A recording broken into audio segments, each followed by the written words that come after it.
버락 오바마 미국 대통령이 의회가 마련한 대북 제재 강화 법안에 서명했습니다. 네, 미국의 강력한 독자 대북 제재가 임박한 모양새입니다.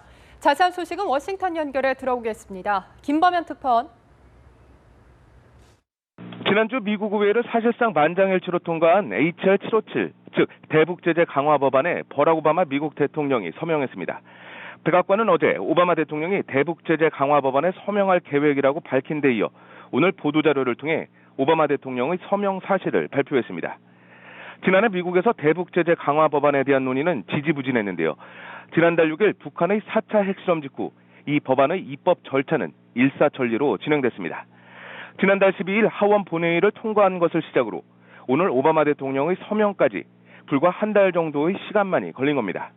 그만큼 북한의 이딴 도발에 대한 미 의회 그리고 행정부의 강경한 대처 의지를 보여준다고 할 수 있습니다. 오바마 대통령의 서명으로 이제 대북 제재 법안은 즉각 법으로 발효됐는데요. 미국 정부가 북한을 제재할 수 있는 강력한 권한을 부여받은 겁니다. 북한만을 겨냥한 일종의 맞춤형 대북 제재 법안이 만들어지긴 이번이 처음으로 가장 강력하고 포괄적인 대북 제재 방안을 담은 것으로 평가됩니다. 북한의 핵과 미사일 개발은 물론 북한 집권층의 통치 자금을 막고자 자금줄을 전방위로 차단하는 게 그 핵심인데요.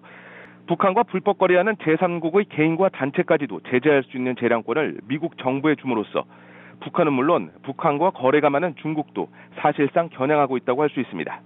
앞으로 미국은 유엔 차원의 다자 제재 그리고 이번에 마련된 대북 제재법에 근거한 양자 제재로 북한을 강도 높게 압박할 전망입니다. 워싱턴에서 연합뉴스TV 김범현입니다.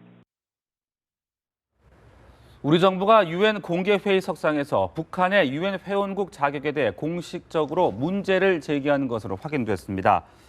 한충희 유엔 주재 한국 대표부 차석 대사는 뉴욕 유엔 본부에서 열린 유엔 헌장 특별위원회 회의에서 북한이 유엔의 권능을 무시하고 계속해서 안전보장이사회의 결의를 위배하는 것은 유엔 헌장에 대한 모욕이라면서 북한의 유엔 회원국 자격에 문제 제기를 하지 않을 수 없다고 밝혔습니다.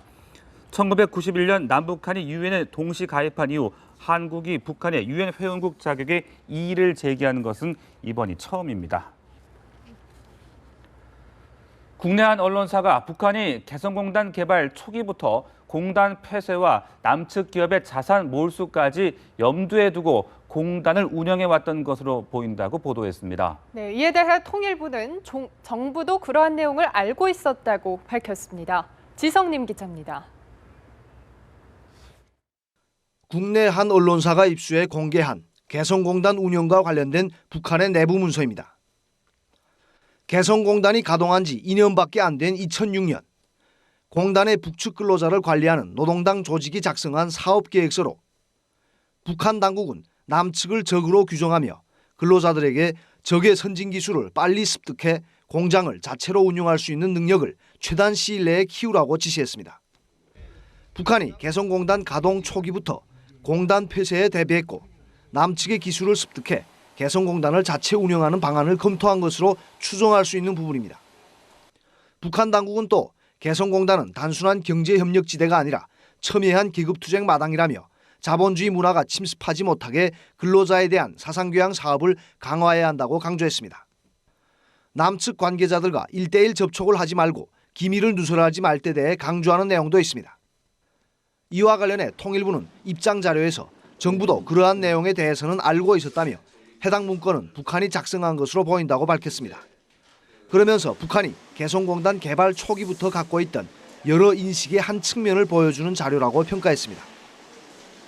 이번에 공개된 문건에서는 북한 군인이 신분을 속이고 개성공단에 위장 취업한 정황도 드러났습니다. 연합뉴스TV 지성림입니다.